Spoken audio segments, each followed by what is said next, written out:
And we're humans, so sometimes we may miss something. If you're open and vulnerable sometimes with the client and say like, "Oh, I sorry, I missed that. I didn't hear what you said," or "Can you repeat what you said?" It's sort of model also. There's a teaching component in the coaching relationship that I didn't get what you're saying, so that the client can feel safe to do the same thing.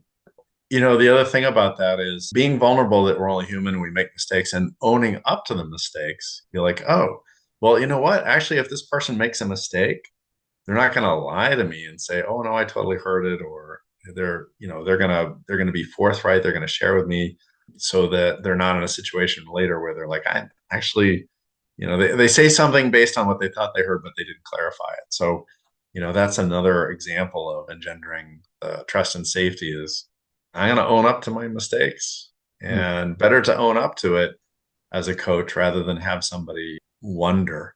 There's a lot of things here, really deep topics here. We're just going to cover them briefly, but if you're distracted, you're not really paying attention, you're not going to absorb what's going on, and then people realize you're not really listening, maybe because you don't care, you're not interested, whatever it is. To create that sort of perception, that's one of the things that we're talking about here is like how to be fully present, absorbing what's going on. Like we talked about listening, we talked about paying attention, clarifying if you didn't understand or you missed something. Seems like there is a lot of interlocking, all these things interlock together. Even though you're talking about listening and absorbing what's going on, it sort of goes also to the building of the trust and safety and rapport and all these other things.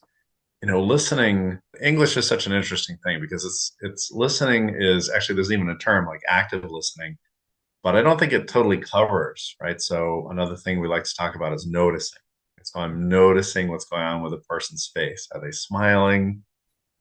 Are they looking confused or unhappy? Noticing what's going on with the person, noticing how they're behaving. Mm. Maybe they start talking about a person, and they go from talking really fast to slow and deliberate, and their face changes, and you get a sense like, oh, maybe there's something going on between those two folks. So we want to be paying attention, basically paying attention to what's going on, to help that inform, what's going on in this conversation. What will be a useful next step? What will be something good for me to ask about or mention or Mm. share with the other person? Also the listening and the noticing. There's also sensing. You may sense something and you want to offer it up. We talked about it in another training that we did as well, is how to offer up, an intuition sense based on the client's reaction or sort of like you said, they slowing down, they speed up, they pause, they smile. You might not be able to put your finger on it, right? That Right. word sense is so powerful. So I was talking about things going on with the other person, and you sort of also added in the what's going on with you. I Mm. remember one time I shared, said, "Oh, as I'm listening to this, it's sort of, making my stomach sort of feel uncomfortable." And the person was like, "Oh, I thought it was just me."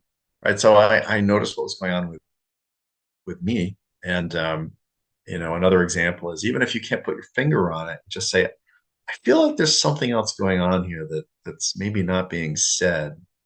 What do you think?